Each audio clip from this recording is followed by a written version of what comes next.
Tone Deaf is the journey of a musical theater nerd, bringing musicals into the life of their musically challenged spouse. The reactions to the musicals are real and mostly unedited. This show is rated explicit for mature content and strong language. Now sit back, relax, and have a laugh. You're listening to Tone Deaf.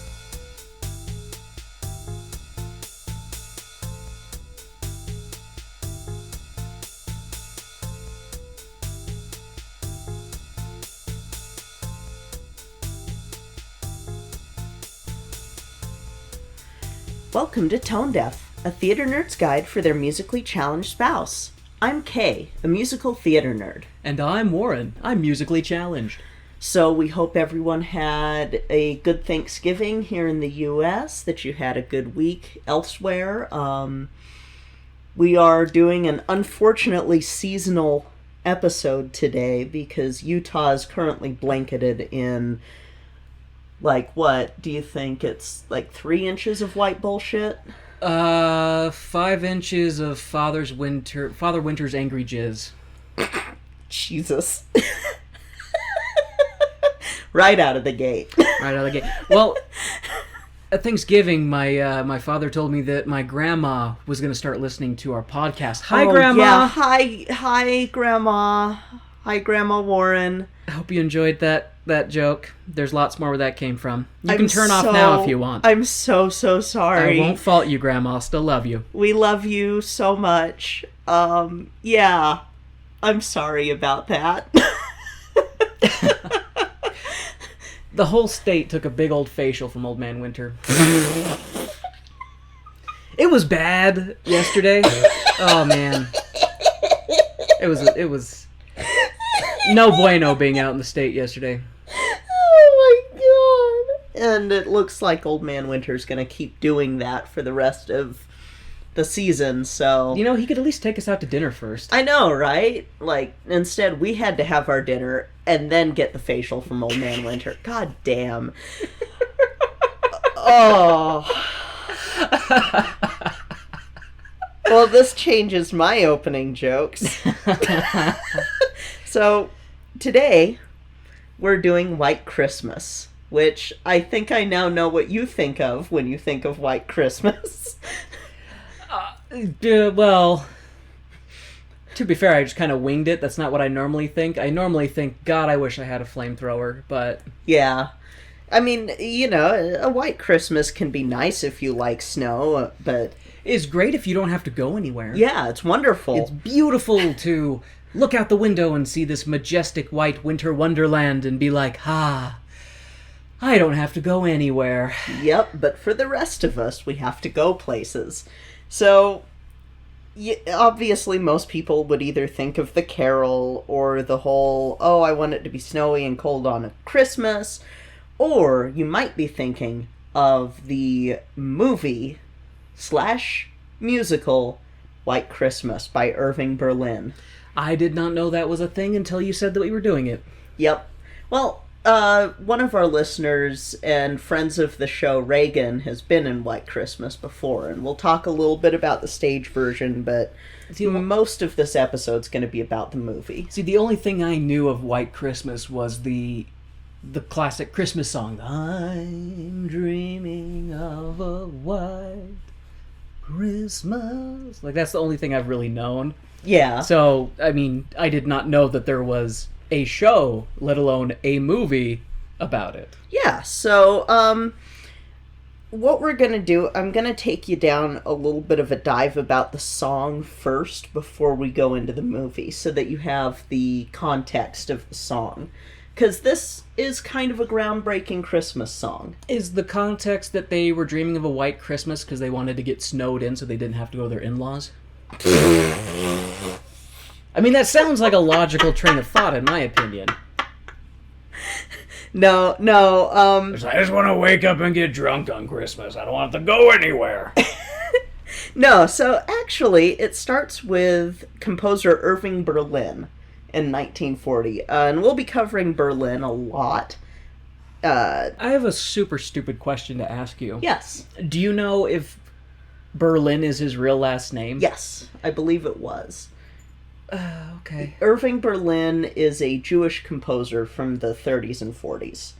In 1940, Berlin's writing the song White Christmas, and he wrote it in one of two hotels. There's a little bit of a back and forth between which hotel he wrote this in. It was either in the La Quinta Hotel in LA La Quinta. or in the Arizona Biltmore. Both of them are like, he wrote it in our hotel. And when we get to this, you'll see why they're arguing over who was the hotel he wrote it in. Regardless, he wrote the song, most likely in 1940, didn't sleep while he was writing it, and told his secretary, grab your pen and take down this song. I just wrote the best song I've ever written. Heck, I just wrote the best song that anybody's ever written. Is that the song that we all know, though? Yes. Okay, he's tugging his... He's giving himself a little bit of a congratulatory stroke on that one. I mean, greatest song ever. Well, we're going to get into it in a minute, but a song like White Christmas was not something that would have existed at this time. Christmas music was not secular. I want to go there. Right? Well, I mean, you're there already, because yes, you have your Christmas classics of Silent Night and O Come, O Come, Emmanuel, but a lot of Christmas music nowadays is secular Christmas music because it focuses on something other than religion. Did you just say there was a song called Come On Emmanuel? O Come, Emmanuel. Oh, come, Emmanuel. Emmanuel. Emmanuel. God damn it. Hey! I didn't write it.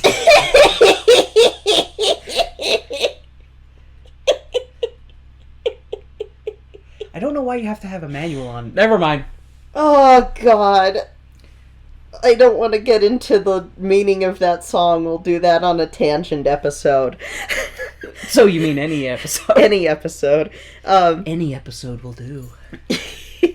So, this song was first performed in public on Christmas Day of 1941. I want you to keep that date in mind. 1941. By Bing Crosby on the Kraft Music Hall show. He then recorded it in 18 minutes with the Scott Trotter Orchestra and the Ken Darby Singers on May 29th, 1942, to be released with a 6-disc album for the film Holiday Inn, which we'll cover next year. Okay. And so the reason why it's 6 discs for this album is because... This is a lot of fucking music. Well, not really. Oh. So... These were all 78 RPM albums, and this is before the LP era. And so, at this time, album sides were about 3.5 minutes long. Oh, okay. So, that's why. So, you had 6 discs, so 12 songs, basically. And we're not going to go on a tangent with this. Okay. Because otherwise, I did a little bit of a deep dive and then went, oh God, no. Okay, back. Bing Crosby, Irving Berlin, White Christmas. Okay, we're good. So snap out of it, Kay! Yep. So Crosby didn't think that White Christmas was the best song or even a great song. He said, I don't think we have any problems with that one, Irving. And that was all he said about it. But this was actually a big deal, like I said, because this is a secular Christmas song written by a Jewish man at a time when secular Christmas songs weren't a thing commercially. Okay. And to be fair, it didn't chart right away, but in October of 1942, it topped the Your Hit Parade chart and beat anyone who got close with a sack of oranges until some point in 1943 when it got bored. It also showed that a secular Christmas song could be commercially viable, and it's a roundabout way of saying, thanks a lot, Irving Berlin, for making Grandma Got Run Over by a Reindeer possible. No, fuck him just for that. Well, he also you don't like All I Want for Christmas. See, okay, I'm not a fan. This is gonna make a lot of people not like me if they already don't like me.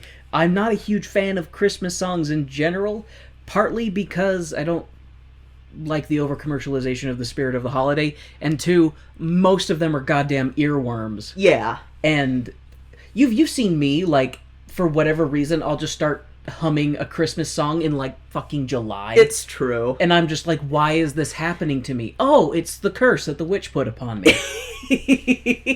Yeah, in fact, Irving Berlin is also responsible for Whamageddon existing.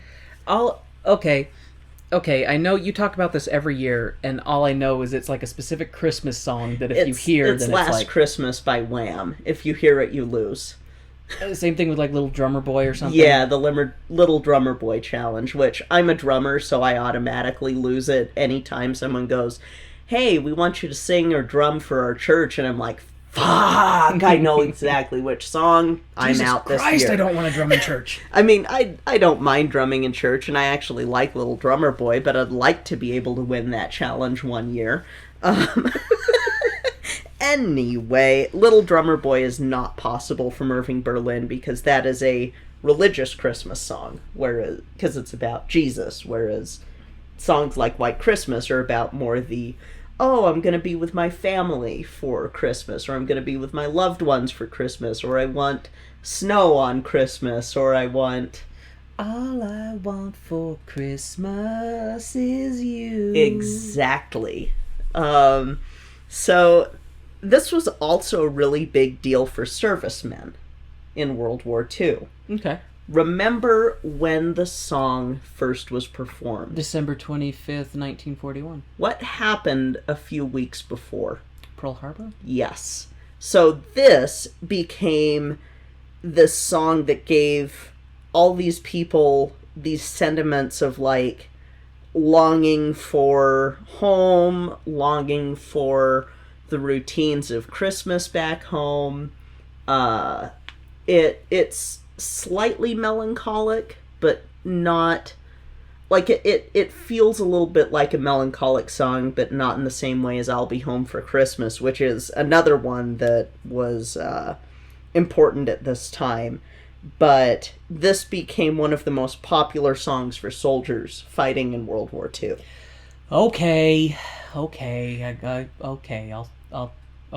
And Crosby actually performed at one of the USO shows. I think it was right before Battle of the Bulge, if I remember right.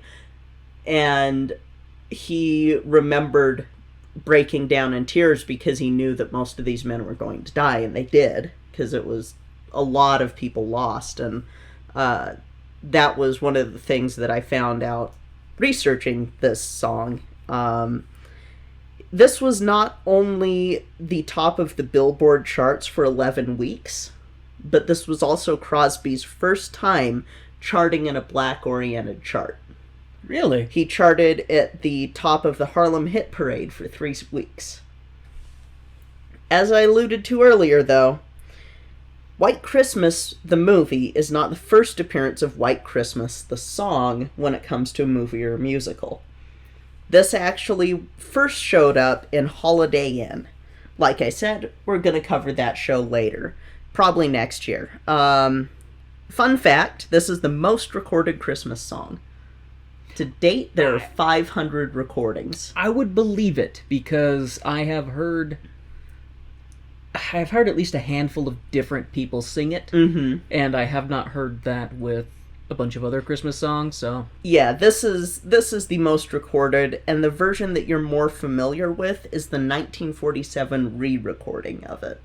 The 1942 master was destroyed because vinyl albums being played and distributed over and over and over and over again tends to destroy the album. So I'm going to close this segment about the song itself with a quote from Crosby, because again, he didn't think that the success of the song was due to him. He said, a jackdaw with a cleft palate could sing it successful. So he's just like, the song was stupidly easy. Yeah. Yeah, and it's not a hard song. No. Little kids sing this at Christmas pageants. And that's the thing, is it's not necessarily the lyrics, it's just the way that it's sung. It's just, it's the melodically easy. But that's why it's so successful. It's so melodically easy, I can sing it. I mean, not as well as a professional singer, but I can sing it. Yeah, it's a very easy song. So we'll move on to the movie. White Christmas, the movie, was released in 1954. It was directed by Michael Curtiz and was written by Norman Krasna, Norman Panama, and Melvin Frank. Yes? Norman Panama. Okay. It's the most 50s/40s name. Fun story about this later, because originally it only had one writer, Norman Krasna. Berlin had wanted the movie to be done about this song as early as 1948, and Paramount paid $2 million to have it made. They only asked for 30%, which pretty good for movies at this time in the studio era. Originally, it was to be a reunion for Bing Crosby and Fred Astaire, who had previously worked together in Paramount's Holiday Inn and Blue Skies together, both also Berlin features. But then, Fred Astaire read the script and asked to be released from his contract. Oh! Ooh. That doesn't bode well. So then, Crosby stayed on, but then his wife, Dixie Lee, died. So Crosby turned down the role to spend time with his kids, but they were like, no, we want you to still do this movie, so take your time. So, January of 1953, he returned to production alongside with Tone Deaf alumni all the way back from episode 3, Donald O'Connor. Remind me which one he was. Was he that was, episode 3. I was Singing in the Rain. Yes. Donald O'Connor. Was he the main guy, the main actor in that? Donald? He was the friend. Okay, he was the really comedic. Yeah, he was the comedic role. And then he got sick and had to drop out, so the role went to Danny Kaye. And no relation.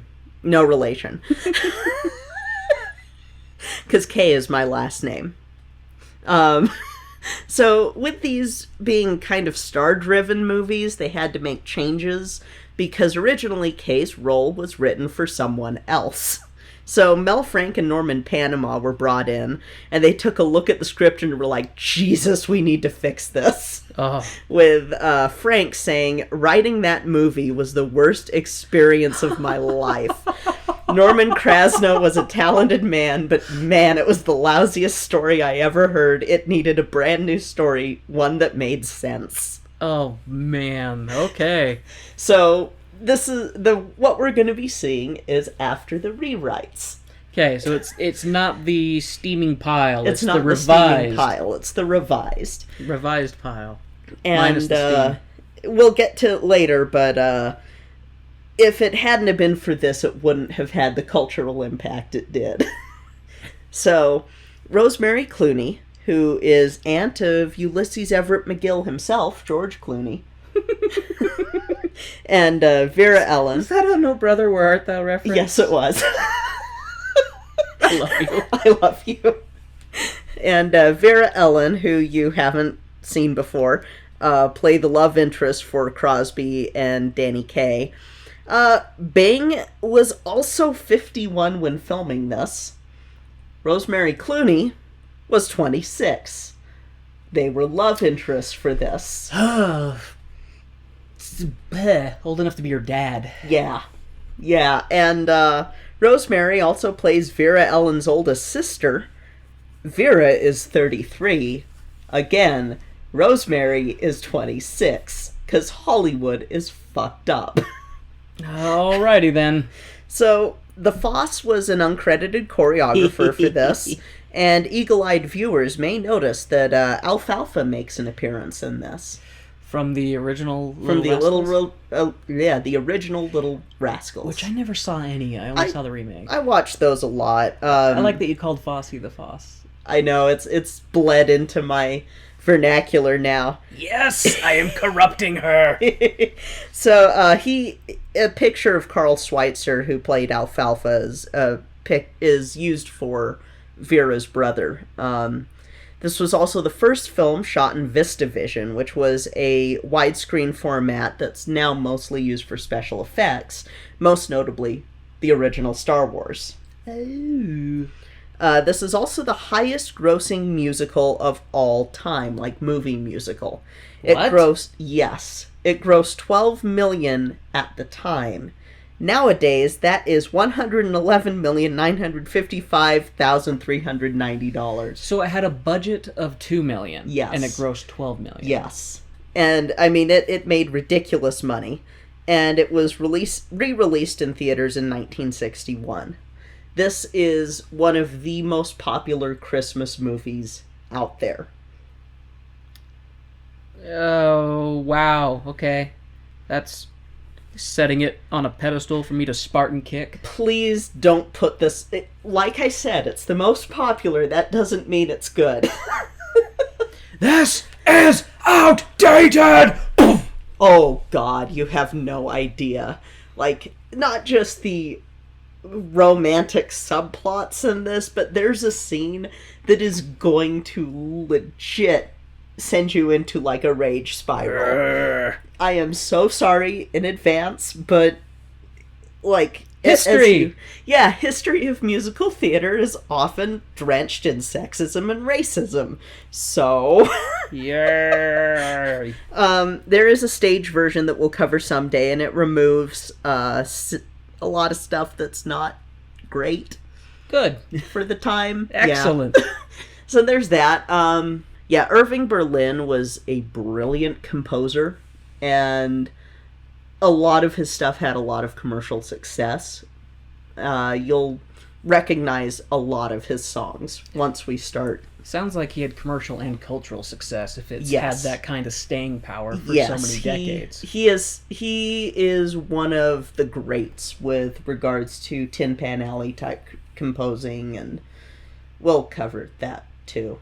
You saw the question flash I did. across my I face saw of, it. what's Tin Pan Alley? I watched it and I went, oh, that's right. I use that term a lot and I never explain it. You use it a lot? Because I don't recall you... Yeah, I'll use Okay. it in the car sometimes, talking about Oh. music, and when I go on my history of rock and roll tangents, then I sometimes I'll go there. I missed that class. That was a fun class. So, do you have any questions before we go watch Bing Crosby with a much younger woman? I That is the saddest face. think I just need to rip this Band-Aid off. Yeah. I mean, it's not a bad movie.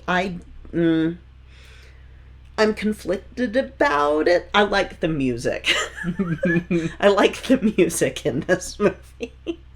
The last time that I saw it, I was really little. So, and even when I was really little, I was kind of like, What's this shit? Music's nice, but And then I found out about Bing Crosby and stuff, and I was like, And then I found out about blackface and went, So yeah. I like that escalations of Yep. The many of K. Yep. So many hms. So And hums. shall we watch the only Christmas movie that we'll be covering for this December? And I guess. all right. So we'll take a brief intermission, go watch some White Christmas, then pour you a cup of hot cocoa, and you can probably pour some drink into it, because you may need it. I'm We'll just see. I'm just sitting here like going, if you know that there's a scene that's gonna send me off, I'm like, oh boy. Yeah. Oh boy. I can't wait. Yeah, I'm sorry. All right. I'm dreaming of a white Christmas. Let's go. I was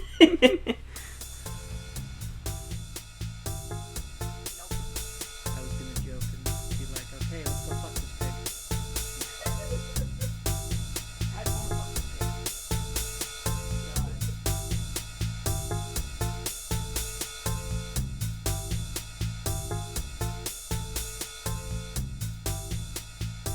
Hi folks, we wanted to take a quick moment to thank our Patreon sponsors. Thank you to our stage crew sponsors, Jasmine Wu and Reagan, and our producer circle sponsor, Bianucci.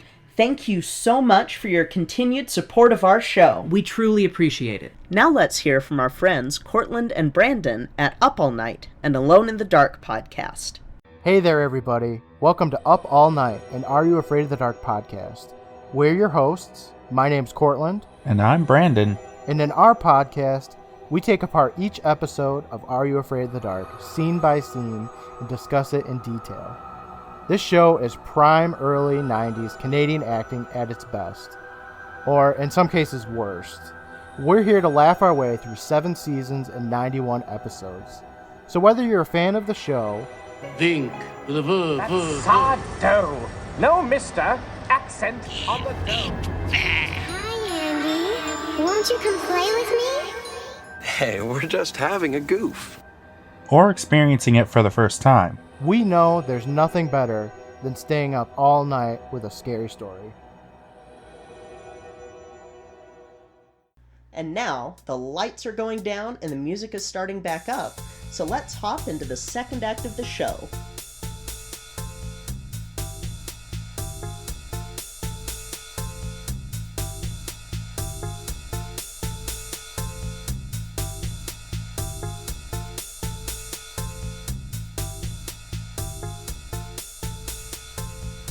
Okay, babes, so, what did you think of this one? I'm dreaming of a better show, just like some ones we've seen before. This show wasn't horrible, but not great.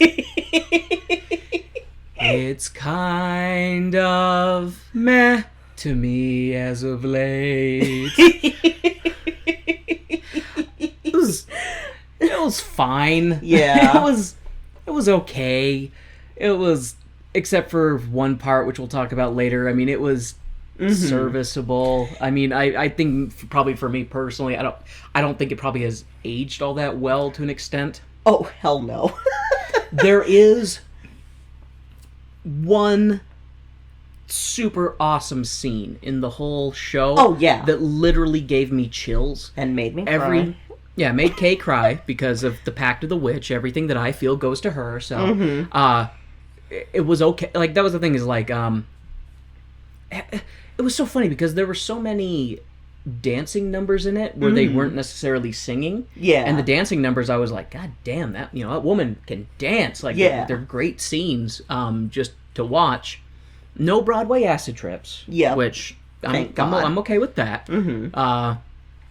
The songs were fine overall. Like, I mean, I would say for me, this show probably was hovering somewhere in the bottom part of the middle.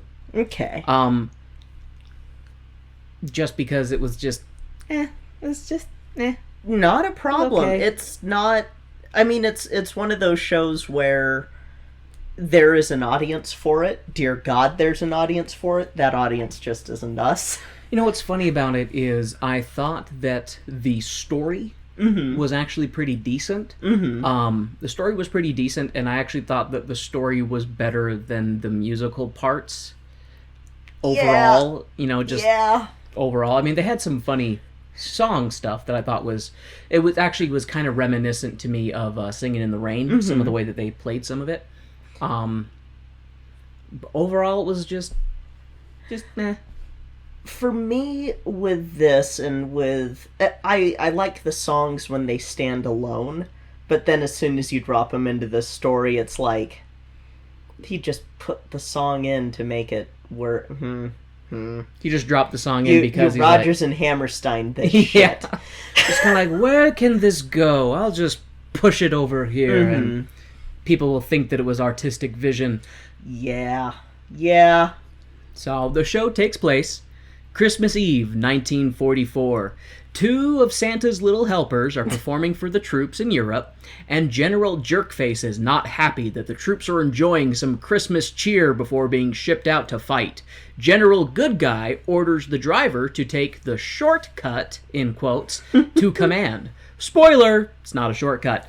It's not a shortcut. General Goodguy wants to give his troops some downtime before their white Christmas becomes a red one. Oh. Well, yeah. But, because, like, in that scene, it's like a changing of the guards. Like, this one general's, I don't know if he's getting reassigned or if he's going back home or what, but he's getting replaced by a different general. Yeah. And this new general is, there's no Christmas in the army. Yeah. And he's like, take me to command, Sergeant. And the general is like, oh, be sure to take the shortcut. The guy looks at him, he's like, yes, sir. Mm-hmm. And he starts driving away, and he takes a right, and the guy that's with the good general is like, that's not the shortcut, sir. He's like, but General Jerkface doesn't know that, and he won't know it for about an hour and a half. And I like the line that he made. He's like, oh, that sergeant's going to be a private in the morning. He's like, won't he be the lucky one? Yeah. So General Goodguy interrupts the festivities to tell the soldiers that General Jerkface is tough and will not let them forget that he's tough. In fact, he's so tough his boots wear him for comfort. He's so tough he eats stones and spits cement. He's so tough. You like that? The performing soldiers, along with our hero, Captain Wallace, and General Goodguy... The performing soldiers, along with our hero, Captain Wallace, send General Goodguy off with a song, and he marches out and then drives off. As General Goodguy drives off, the enemy attacks, bombarding the relaxing soldiers, who scramble and are routed. Captain Wallace is saved from the rubble of a falling building by Private First Class Davis. Davis is like, oh, 'tis but a scratch. His arm is a little injured from pulling Wallace out of the debris of the falling building. Mm-hmm. But the scene changes to the first aid tent, where Davis is recovering from his flesh wound, and Wallace is thanking him for saving his life. Wallace is like, if there's anything I can do for you. And Davis is like, well, since you said that, can I sing with you? Wallace is not receptive initially, because he works alone. But Davis gives Wallace the, I did save your life, but I wouldn't want you to do anything you don't want to do. Ow, ow, ow, ooh, my poor arm, ow, ow, ow, ow, ow. And that is a recurring theme ad nauseum through the entire course of the movie. Every time Wallace does not want to do something that Davis wants him to do, he just grabs his arm. He's like, oh, my arm. Like, a decade later. Danny Kaye is so great in that, too. A decade later, gosh. when he's trying to get Wallace to do something, he's like, my arm, oh, that injury I got from saving your life. He's like, wish the building would have fallen on me. Wallace caves and decides that he'll perform with Davis. Building. I love you. That's great. Love you. I'm sorry, that hurt? No, I'm cringing at my own joke. I liked it. I smacked Kay on the leg and I thought I hurt her. Wrong leg for it to hurt. Wallace caves and decides he'll perform with Davis. We cut to Victory Day and the end of the war. Who knew the duo had the magical power to end such a conflict? Because it just literally cuts from them in the first aid tent, like, okay, I'll sing with you, we'll sing together, to, boom, Victory Day, the end of the war. Do you really want to see what they would have gone through during the whole war, though? No, that's fair. I mean, I'm just being me. After the war, Wallace goes back to entertaining, and his sidekick Davis is along for the ride. The two are a big success, and are topping the charts. But success with a price. The price being that Wallace is a workaholic, and Davis keeps trying to hook Wallace up with ladies so that he can get married and have 9 children so that Davis can have some time to himself. Fate knocks at the door, and it appears that an old army buddy of theirs has a couple of sisters who are entertainers, and just so happen to be performing in the same city as Wallace and Davis. Army buddy Benny Freckleface asked for W&D to see his sister's performance and give them some showbiz advice. The two decide to go to the show. Wallace and Davis show up to the club and tell the owner to let the ladies know that they're here. The owner does, and it turns out that one of the sisters, Judy, is a little devious and is actually the one who wrote the letter, posing as Benny Freckleface. The sisters go out and perform with their blue dresses and big-ass fans. Wallace is immediately captivated by Betty's blue eyes, and Davis with Judy's brown eyes. And I actually thought their dance was pretty... What's kind of funny is I saw their fans, and I was kind of like, kind of want one of those. I do too. Oh my gosh. These big ass, like, full body fans, and the way that they're playing with them, I'm like, if I had one of those, I would just torture Kay with it all the time. Like, I'd sneak up behind you and just, like, tickle you with it, because I'm childish and immature, and then I would just be like, this is one step closer to wings. yeah, you would have two of them be like, I'm a bird, and I'd be like, don't try and fly, Kay. I'm a bird. I'm not gonna try to fly. I know I have solid bones. Would you run around like an ostrich? I can neither confirm nor deny that I would run around kicking people in the chest. This is Kay! After the show, the sisters sit down to dinner with the fellas, and sparks start to fly. Judy asks for more advice with their act, and Wallace is like, nope, just keep doing what you're doing. Judy is bummed, considering that she forged her brother's identity to get some free showbiz advice for her and her sister. Davis snags Judy for a dance, and leaves Wallace and Betty to talk. Betty comes clean and is like, my sister lied to you to bring you here. Wallace is like, meh, that's fine. I'm in show business. I'm used to people lying to me to get something. Everyone has an angle. Mm-hmm. And that scene is actually kind of funny because he takes it surprisingly well. Yeah. He was just like, nah, your sister played the percentages and she was right. Like, he was like, I am totally fine with the fact that we were lied to and manipulated, because in show business, everyone lies and manipulates. Mm-hmm. And that kind of comes back to bite him a little bit later. Yeah, it definitely does. Betty Buzzkill spoils... I think I skipped a thing. Okay, so I did skip a thing. So, no, I didn't, because I did say that Davis snags Judy for a dance. Betty Buzzkill spoils Judy and Davis's dance with the club manager, who rushes in like, the sheriff is here with a warrant for your arrest. Turns out some lying landlord is trying to extort the sisters for damage done to his rug. Davis gets the idea to sneak the sisters out, giving them their train tickets, and they go on stage in the ladies' place to try and buy them some time while they get away. Wallace agrees reluctantly. And then Kay was great because she was saying that this part was ad-libbed, that they were just having fun on set, probably in between scenes, and they decided to keep it in because it was just funny. Yeah. And it is kind of funny too, because watching Wallace and Davis be in the dresses, they're not in the dresses. They're wearing like the head things, they got some makeup on, and they have the big ass fans. And they're doing the girls' song and dance number, and they're playing a record of the girls singing, and they're just not ad-libbing, lip syncing. Thank you.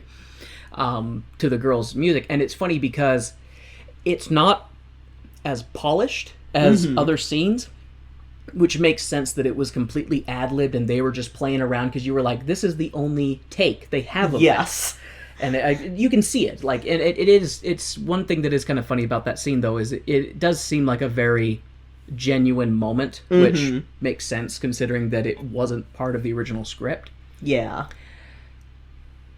The two put on their fan dance to the chagrin of the audience. The two rush off stage, pursued by the sheriff, and rush to make their train. The train ticket taker man is like, tickets please, but shock! Davis doesn't have the tickets, because he gave them away to the two blondes. The train ticket taker man is like, well, you can buy some tickets and sit in the club car all night. Better than nothing. Wallace buys 2 brand new tickets for New York, even though Davis insists on Vermont, because that's where the 2 sisters are going. But Wallace doesn't know that yet. Wallace starts laying into Davis upon realizing that Davis gave their tickets away to the 2 blondes with big eyes.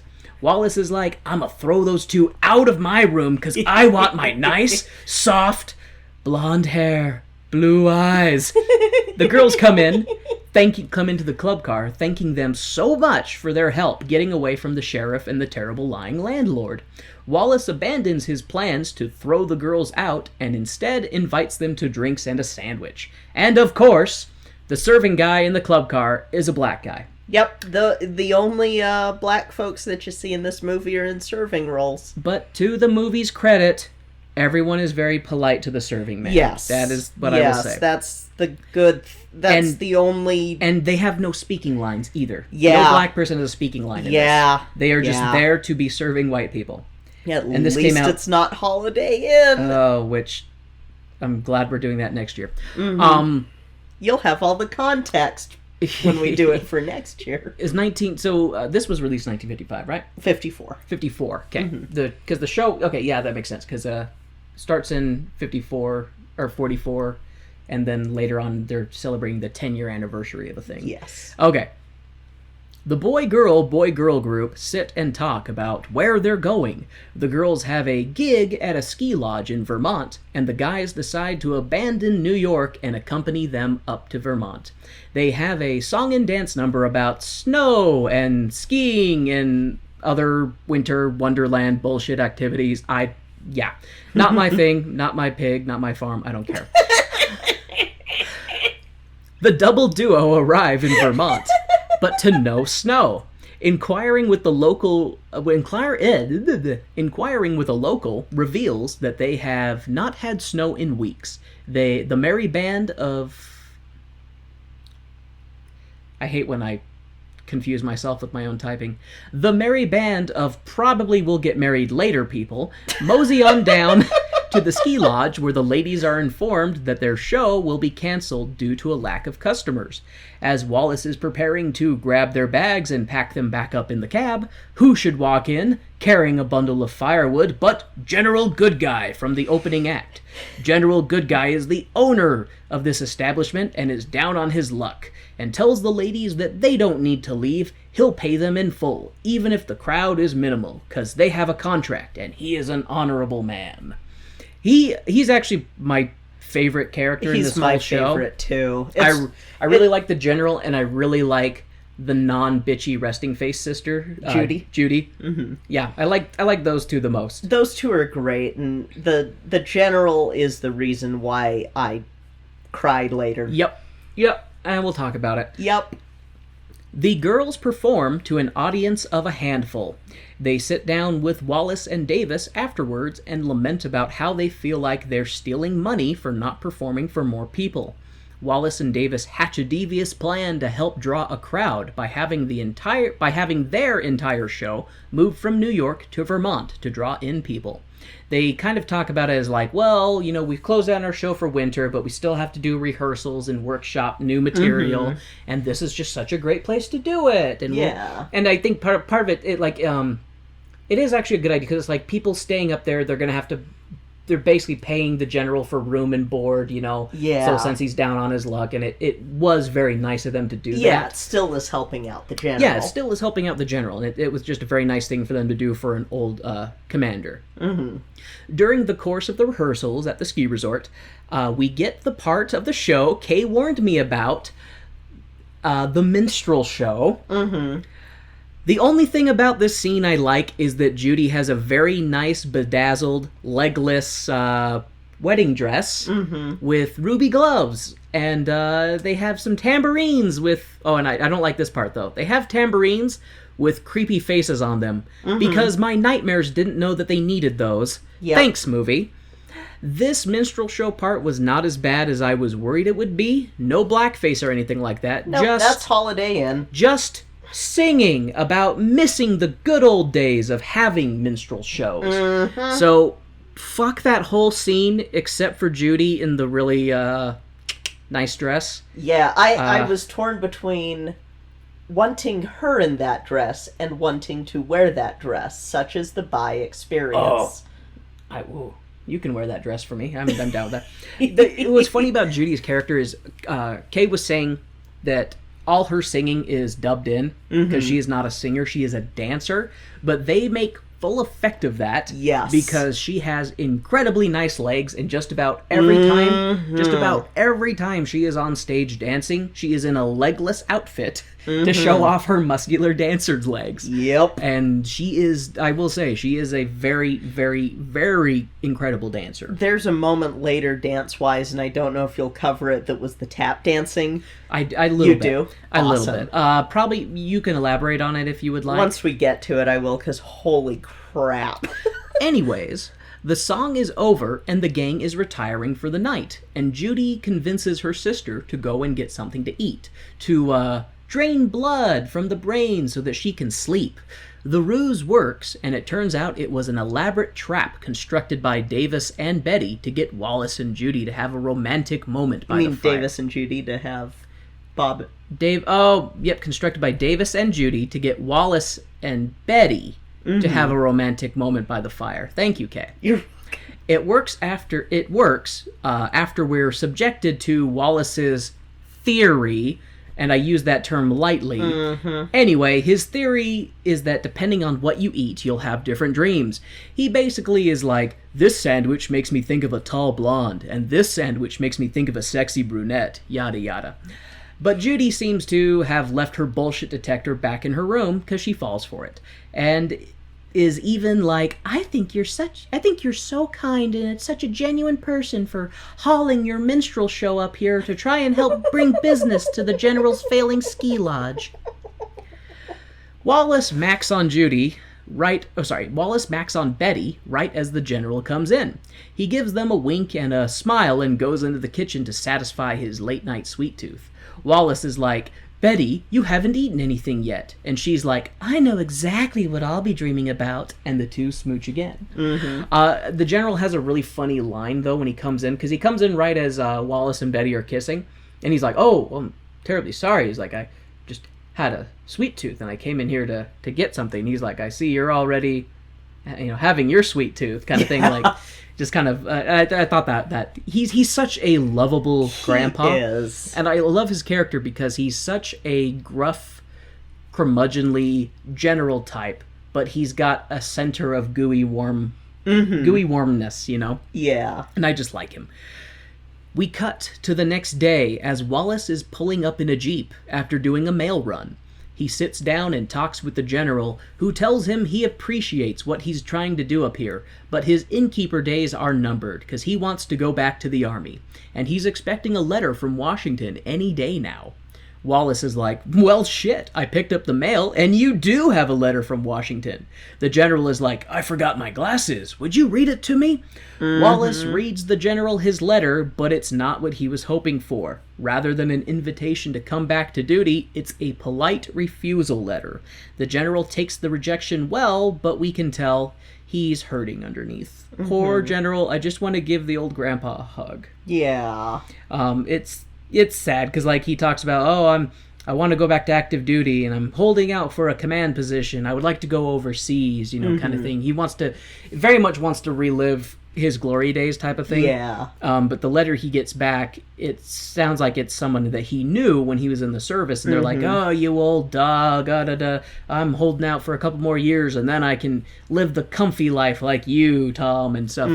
And Wallace only gets partway through the letter before the General tells him no, and he's politely telling me that they don't have a place for me, and he really kind of shakes it off, and he's like, I'm gonna go learn how to play horseshoes, kind of thing. Because Wallace makes the comment about, oh, you should learn to play horseshoes. He's like, that's for retired. Well, I can't remember what he basically says, but it's like, it's for people with nothing better to do, or something like that. Yeah. And then after he realizes he's got nothing better to do, he goes to learn how to play horseshoes.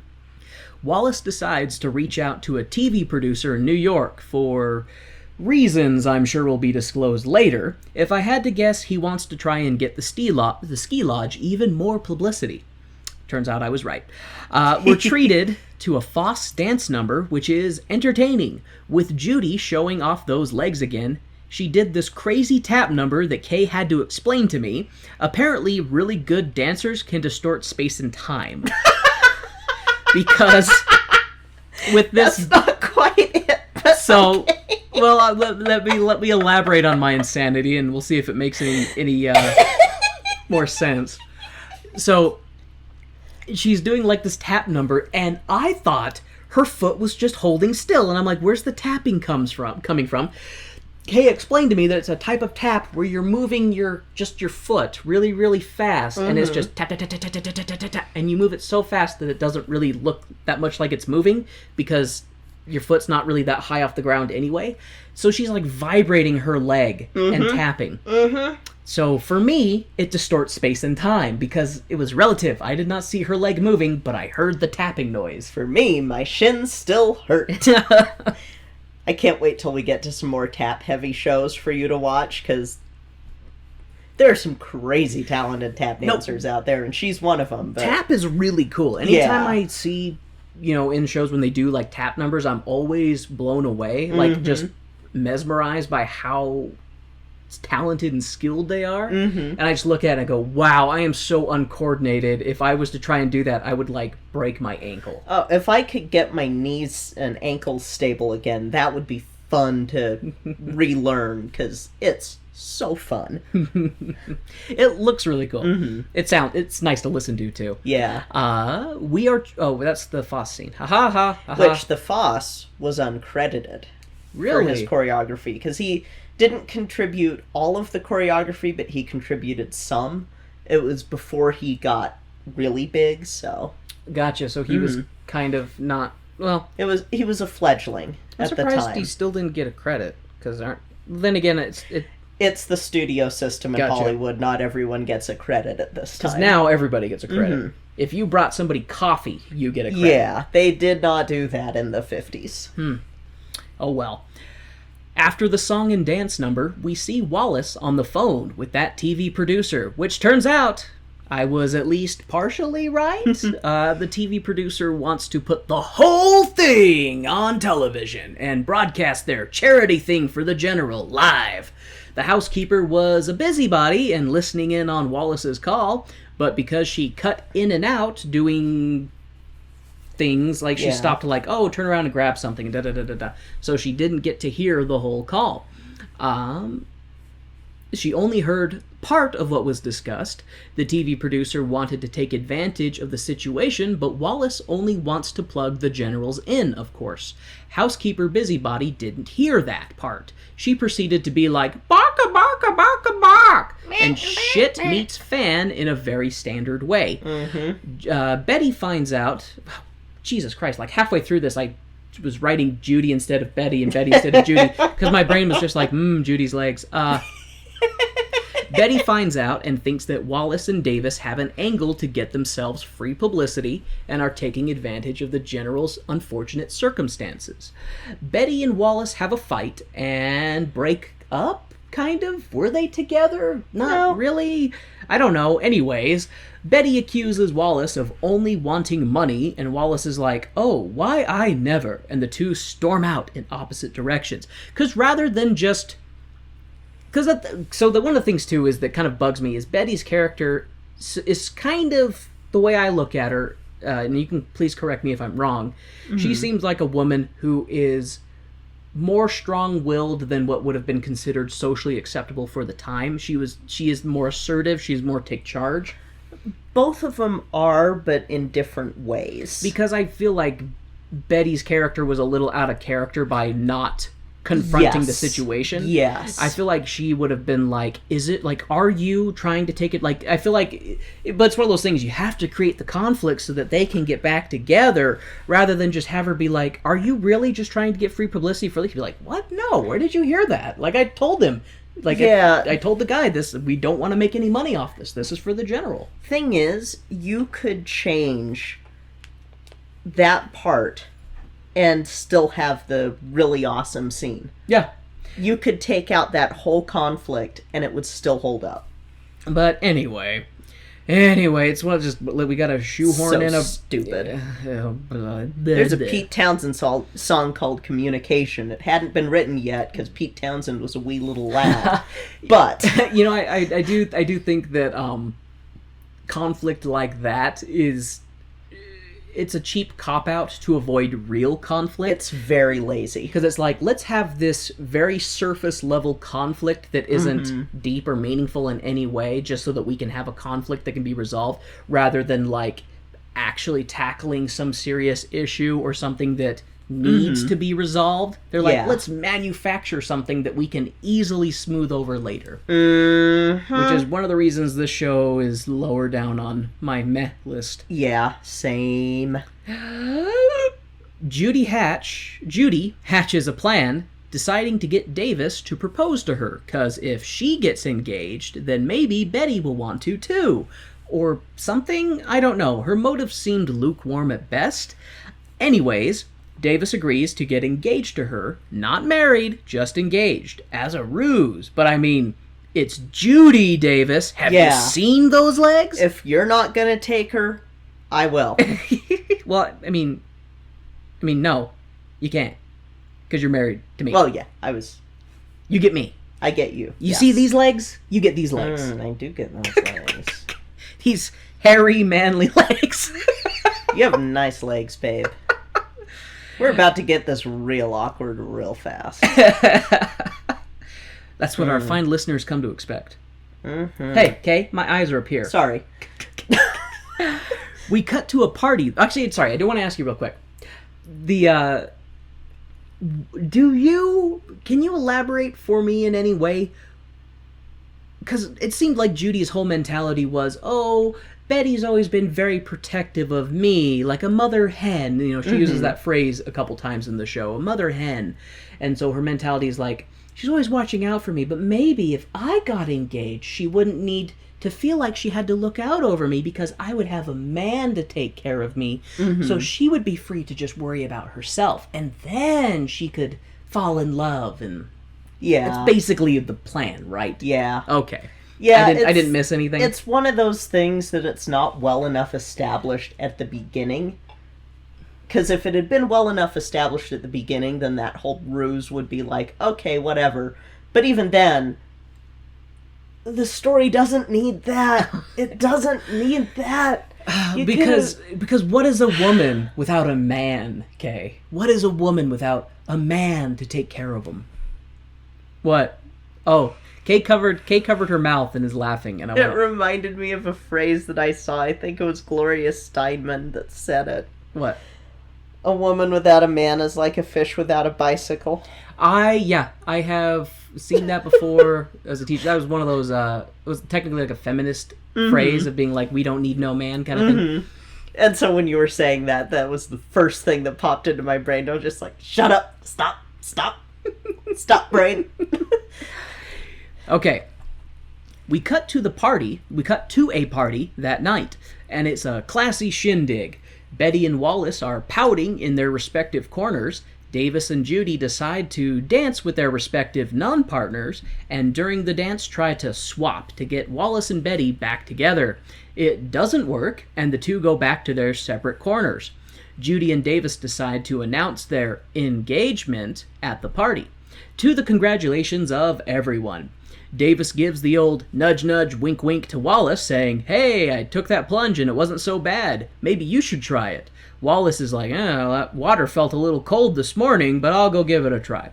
Wallace agrees and tries to patch things up with Betty, but instead of talking about what's bothering her, she storms out. God, this was so stupid. Like, and the thing, too, is I feel like they paint Betty to be emotional and unreasonable. Yeah. Because when Wallace goes to her, like, she's at a table in the kitchen, there's champagne glasses, and she's holding one, and he picks up one, and he's like, hey, here's to, Judy and Davis, and, here's to trying to get things between us where they were yesterday, when they had smooched, kind of thing, and he's being gentlemanly. Yeah. And he's not, but she's just like, you lying bastard, you're playing an angle, and rather than call him on it or say something, she just puts her glass down and storms out. Yeah, it's one of those things where I'm like, you know what? This could have done with another rewrite. That's true. What's funny is with how meh I felt like this was, it makes me terrified to know what the original script was. I'm like, how bad would that movie have been? It would have... The general probably wouldn't have been a It would part have of it. It would have been the other general. It would have been General Jerkface or something like that. Or it would have just been about the romantic bullshit conflict and none of the heart with the general and stuff. It would have all just... We cut to the morning, and the general is dropping Betty off at the train station. She asked the general to give a letter to Judy, and the general expresses his concerns, saying he thinks that she is making a tactical error by leaving. Excuse me, sorry. You're fine. Betty tells him it's a private war and to please not get involved. Wallace happens to be at the station as well, doing something clandestine, no doubt, regarding the show, when he sees Betty boarding her train. He tries to stop her, saying that he's sorry, and whatever he didn't mean it. Betty is like, yeah, sure, wish you the best of luck, bye. I don't know exactly what Wallace was doing there. I know he was talking to somebody who worked at the train station. He was like, keep this hush-hush. I'm sure it had to do with, bringing people up. And we don't know. We just know it had to do with helping the general. Yeah. But we don't know what he was doing specifically. But then he sees Betty, and Betty is just like, yeah, I wish you the best, okay, bye. And he's just like, but... And I do feel bad for Wallace's character in that, because he's just like, no, please stay. We can talk. He's like, what did I say? What did I do? He's like, I'm an old goat who's never fallen in love and said he'll never get married, but I kind of like you and I can see myself being with you. Please don't go. Please don't go, woman who is 20 years younger than me. Oh, God. That's right, I forgot about that. Yeah. Run, Betty! Get on the train, don't look back. He's old enough to be your father. And this whole thing with the sending the letter back... Well, I'll tell you after you get to that, because I'm sure that you talk about what they say in the letter, and it just pisses me off. It's so stupid. Yeah, just a little bit. Judy gets another dance number, showing off her legs again, like we all like her to do. Judy goes off stage after the dance, and the general's granddaughter gives her Betty's letter. Betty has gone to New York, and she wishes Judy and Davis all the best. Davis reads the letter after Judy, and they're both like, well, shit. Judy and Davis, do you want to interject here? Yes. I know I didn't cover it very much. The letter tells where she's going to be and when. And I'm like, Betty, if you don't want people to follow you, don't tell them where you're going. Maybe she did. Maybe she did want them to come after her. Then it's a... then it's extra fucked up when they come after her and she's like, no, I don't want to. Just fucking talk, people. Just fucking communicate, my God. Continue. Judy and Davis spill the sneaky beans to Wallace, who is like... Sneaky beans. Because they're being sneaky. And they spilled the beans. They spilled their sneaky beans.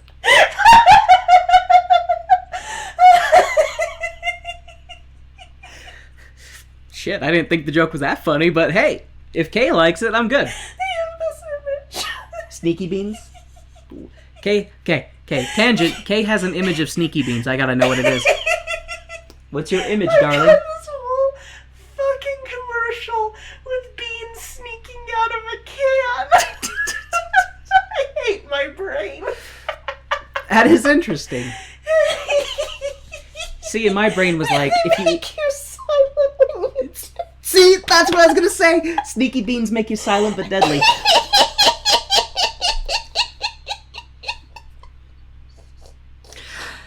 Oh, I know I married the right person. Anyway, Judy and Davis spill the sneaky beans to Wallace, who was like, you both suck. You both should be whipped, Davis twice. Which I thought that was bait. It was like, you should be... I don't know if he says whipped or flogged or whatever, but he's like... You should be beaten with a horsewhip. Oh, that's right. Beaten with a horse... You should be beaten with a horsewhip. And then you. And then you again. Yeah. Why not a sack of oranges? Yeah. It is really messed up to know that he was... Tie tennis shoes around your kid. He was an abusive dad. Allegedly. I mean, one son said he wasn't. One son said he was, and the others refused to comment. That's a bit telling. Yeah, I feel like if others refuse to comment, that's a bit telling. But anyway, allegations of family abuse aside, Wallace decides to go to New York to try and get Betty to come back with him. Betty has a song at the club and afterwards goes and sits at Wallace's table for a chat. Wallace fills her in on Judy and Davis's sneaky sneak tricky trick plan. Betty is like, oh well, I'm still not coming back. Wallace is pulled away by Ed Harrison, the TV dude who he's been talking to. Wallace goes on Ed's show and gives the news that he would like all of those old soldiers from the 151st Division to come up to the General's Lodge for Christmas and give thanks to him for being such a great general. Wallace talks about how no one is profiting from this, and Betty is watching and is struck with the, oh,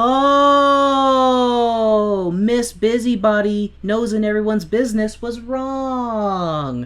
And that's when Betty gets her like, I have been an emotional and unreasonable person. This could have been avoided. This whole stupid subplot could have been avoided. Just, Yeah, it's not like a real conflict. It's not like a real conflict like somebody's loved one was murdered, you know, and it's a plot of revenge to try and find them. No, it's a, so you heard a rumor from someone who didn't hear the whole story, and rather than try and find out for yourself, an established busybody, and don't trust busybodies. God damn it. Yeah. Anyway, Wallace's broadcast was a success, and the soldiers of the 151st all head to Vermont. We can tell because the train station is busy, very, very busy. We see Wallace giving instructions to his former squad mates as they all get dressed in their uniforms. Jokes are exchanged, and the plan is set in motion. I did forget something that I want to talk about, so backtrack a little bit. The general comes in, and he's with... I can't remember the name of the woman who's the busybody. Emma. She runs the inn. She runs the inn. She's just, I guess, what's the proper name, the term? What do they call her? Oh, the housekeeper? Housekeeper. Well, it's funny they call her the housekeeper, but really she's like the manager. Yeah. But women can't be managers in that time. Not in the 50s. Anyway, yeah, she's the housekeeper, but she's really the manager. So it's Emma, the general's granddaughter, who I can't remember her name, and the general, and he comes in and he's like, oh, is the TV ready? I'm excited to watch the Ed Harrison show. But they don't want the general to see Wallace go on there and talk about, the Christmas thing with the generals in.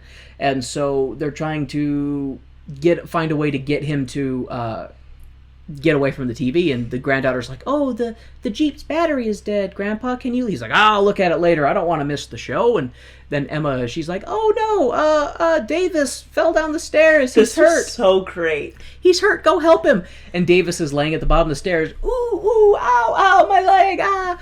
And the general, oh, what happened? He's like, oh, nothing, sir, I just tripped, just a minor compound fracture, He tries helping him up, and try putting some weight on it. I'm sure it's just a internal muscle hemorrhage, And I'm watching this with Kay, and I'm like, oh, it's just a touch of cancer, General. It's just a bit of the plague. I'll be fine. He reminds me of Reggie, of your mom's puppy. Oh my God, everything is the worst for Reggie. But anyway, and the general is like, well, how about you come sit with us and watch TV? And then you can just rest your leg. And he's like, oh, I think if I can get back to the bungalow, I'll be fine. I can rest. I don't want to faint in front of the women, Yeah. And the general's like, oh, no, we wouldn't want that. Can't have you faint in front of the women. Can't show any amount of sensitivity or emotional anguish in front of the women.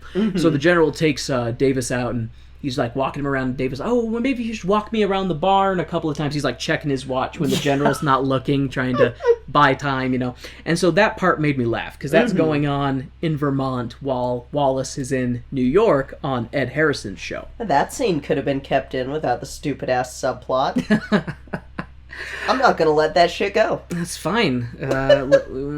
We should call out stupid things when we see it. Hey, I call myself out when I do stupid shit. I expect others to do the same. Meanwhile, the general... Okay, so this is after the television thing was a success. The people of the 151st Division were watching TV and saw it and were like, yeah, we'll go support the general. And they show up and everybody's getting dressed and Wallace is telling them the plan for the general's thing. Meanwhile, the general is chastising Miss Busybody for sending both of his suits to the cleaners. She tells him to just wear his uniform, but he's like, no, under no circumstances, no, no, no, no, no. The granddaughter is able to talk him into it, and the general comes down in his army uniform. He's escorted by his granddaughter into the dining hall, where he receives a surprise and raucous applause from his friends and families of the soldiers that he's served with. Wallace starts up the song from the first act, and it's a song of like, we'll follow him wherever he goes. And Yeah. I'm not going to attempt singing it because I can't do it. And the proud men of the 151st march off the stage and do a double line, kind of down the Aisleway. Thank you, the aisle of the stage. Ready for inspection. The general inspects his men, chastising them for being sloppy, undisciplined, and for being the best soldiers he could ever have asked for. The general gives a heartfelt thanks to all of his men, and everyone sits down at their respective tables. Wallace and Davis do a song and dance about wishing that they were back in the army, and who comes on stage but Betty and Judy to perform the song with them. Everything seems to be patched up between Betty and Wallace, but the general is pulled away by a whisper in his ear. It's a Christmas miracle! Snow! Snow! Horrible, terrible, awful snow is falling on the ski lodge. I guess it's good for them and the people who ski. You folks can keep it, and keep it away from me. That's all I have to say. But that scene, that's what Kay and I want to talk about. Like, the best, for us, the best scene in this whole show was when the general comes into the dining hall and just sees it packed with people, and everybody's applauding him, and when he turns and he sees all of his former soldiers under his command lined up, and just the actor did a really good job because you can see him get tears in his eyes, and he doesn't cry, but you just see his eyes get a little moist, and he's just so touched by all of these guys showing up at his lodge to just congratulate him and thank him. And they have this big ass cake with these big ass candles in it, and it says 10th anniversary of the 151st, and it's just a really, really genuine, beautiful, nice scene, and it was my favorite scene, excluding all of Judy's legs and dancing. Yes. So yeah. Wallace and Davis joke about getting snowed in, and then dress up as beardless Santa, complete with Santa's huge sack of toys. Judy sneaks up on Santa's sack and stuffs in a present. She stuffs in a present to Wallace from Betty. Wallace drags his huge sack on stage and sings White Christmas while giving out presents. He sees the present to him and opens it up. It's a knight on a white horse. The thing that Betty ridiculed earlier in the movie when she was talking about the absurdity of romance and love, and the thing that Wallace referred to himself as when the two of them were getting cozy with one another before Betty left. It has come full circle. Wallace is Betty's white knight. The couples do some smoochy face while the rest of the White Christmas plays in the background, and snow falls. The end. What was funny about that scene with the Christmas presents is, I'm trying to remember, because it made me laugh how because so the scene, it shows Wallace, and I thought maybe his costume wasn't finished because he didn't have the beard on, but he's talking to some kids, kind of going over, okay, now give me a tune, and he's like, that sounds great, and just talking with the kids. He's got the sack over his back, and Judy sneaks up and very carefully puts a present in there, trying not to make it obvious so he doesn't feel it. And I thought, surely he's got a big sack of toys. He's supposed to be Santa. Yeah. Didn't bother to put on a fake-ass beard or anything. He just comes out clean-shaven I'm Santa, folks. But it's also me, and I want you to know it's me. It's the cat syndrome. because you gotta know it's Bing Crosby. Okay. Can't cover that face up with a beard at all in this. Hey, gotta know it's him. The guy's a decent singer. I wouldn't say he's much of a looker, but... And I'm just extra creeped out by the fact that his love interest is half his age. Mm-hmm. That just weirds me out. I have no workaround for that. I'm not saying that, like, that is wrong to be with someone who's younger than you, but I think it can be creepy. Welcome to Hollywood. Oh my god. So tangent. In like I want to say it was like the early 2000s, Mad TV did a great skit with someone playing Sean Connery, joking about how Sean Connery he's in his like 60s and he's getting paired with these 20-year-olds as his love interest. Oh my god. And he makes a joke talking about that, in the next film we're gonna get so and so because this woman's a bit too old. She's pushing 30s. Like, I can't be on stage with her. Like, and he's like trying to get up and his leg like snaps and sand pours out of his leg and stuff like that. They're just making fun of how the way it is in Hollywood is like, these old guys are getting all these young women and we're supposed to believe that they can be a pair. And it just, yeah. So that tangent aside. But White Christmas was okay. Mm-hmm. It was okay for me. The things I will take away from this show is Judy's legs and the General's heartfelt thank you to his men. Yep. And an earworm. And a fucking earworm. I was just about to say that too. I was just about to say, and I'll take away, I'm dreaming of a white Thanksgiving, just like the one we had yesterday. Yeah. It's luckily it's our only Christmas musical this year. That's okay. I like that we're doing a wide array, that it's not just nothing but Christmas musicals for the month of December. It would drive me insane, more so than I already am. So I'm not a big fan of a lot of Christmas musicals, so there's that. Well, there's that mentality of like, if you can attach something terrible to a holiday, you can automatically make it successful by associating it with that holiday. Yeah. I would like to refer everyone to Grandma Got Ran Over by a fucking Reindeer. Or Christmas Shoes. We don't talk about that. Well, so this is... We do not. Oh no, I'm letting people know about the Christmas challenge. shoes. I'm just teasing. The Christmas Shoes Challenge. This is more important than Little Drummer Boy or Whamageddon. If you hear Christmas Shoes on the radio, Christmas season is over, take down everything, it's done. I hate that fucking song. Drink all the eggnog, pack it up, it's over. Fuck that song.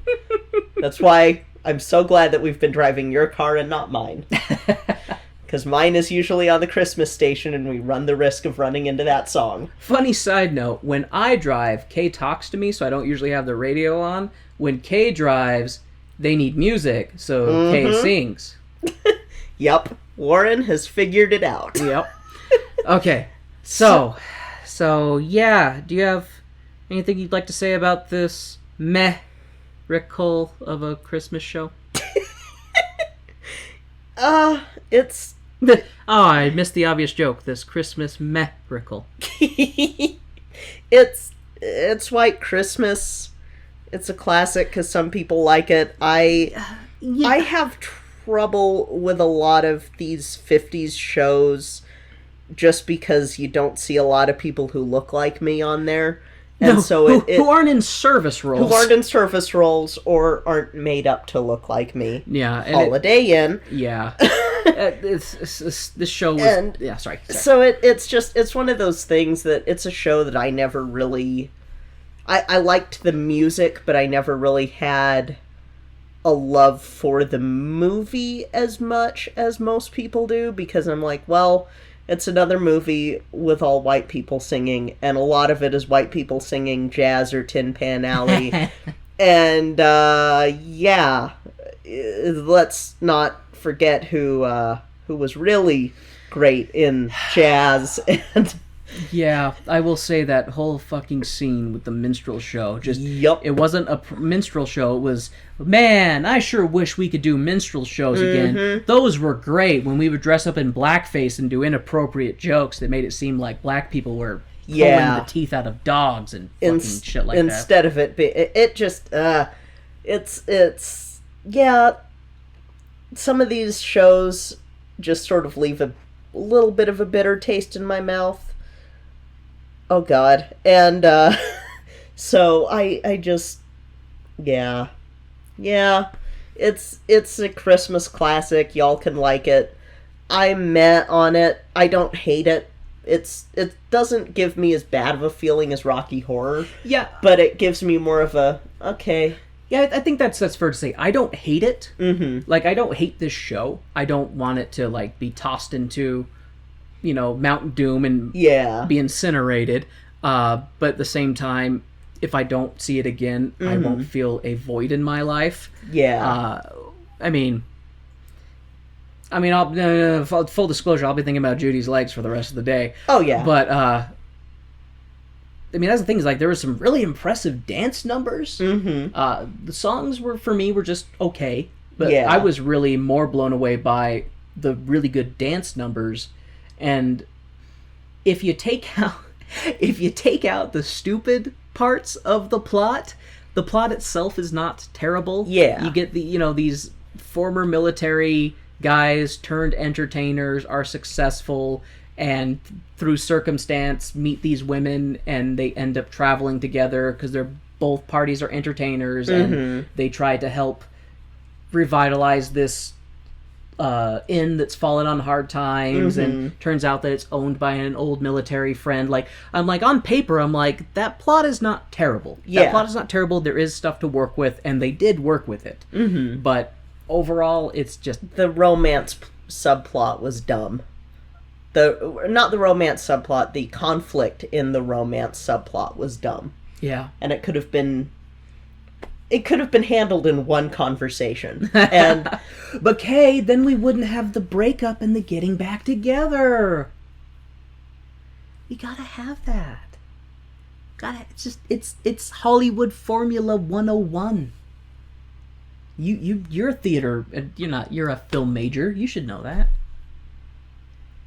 Kay is giving me this look like she's about to spit in my face.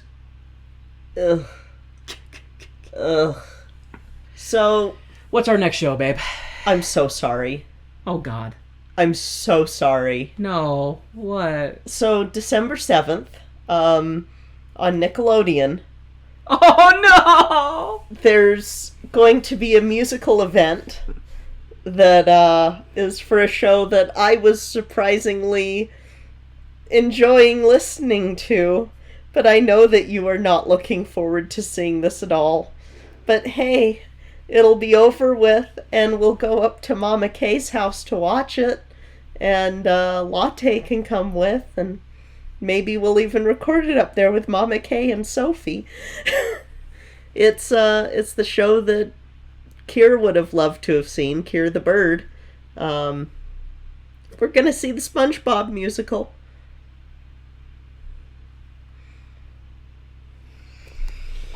Legally. Oh, I have heard from multiple people how surprised they were at how good it was. Yeah. That being said, and I want to make this disclaimer clear, I don't hate SpongeBob. When my sister was a kid, watched a lot of SpongeBob with her. SpongeBob was never my personal super favorite thing, but there was always plenty of funny stuff in it.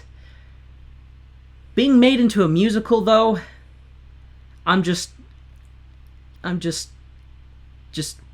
So, I saw enough of it with my late parrot Kier that it actually would translate really well to a musical. I will have my expectations readjusted next week. Yep, so next week we're going to cover SpongeBob, and yay. Kay's ready. I'm ready. I'm ready. I'm ready. I guess I'll just have to use, until then, I'll just have to use my imagination. So, thank you guys all for listening. We hope that you had a wonderful Thanksgiving week if you're here in the U.S. If you're outside of the U.S., we hope you had a good week. We just, again, want to thank you. If you want to get in touch with us, we've got our Twitter, Tone Deaf Musical, Facebook, Tone Deaf Musical, Instagram, Tone Deaf Musical, our website, tonedeafmusical.com. Where Kay has links to all of our social media whatnots, as well as our channel in the Cast Junkie Discord server. Which is a way awesome place. You should all join. Super awesome. I love it. I check it all the time. We also have shirts for sale on the Tone Deaf Musical store. We'll hopefully get some more up soon. Right now, it's just our Poppin' Pussies and Pies. From our Sweeney Todd episode. Yep. You can sport a wonderful Meowberry shirt, and people will ask, is that a pie cat? And you'll say, yes, it is.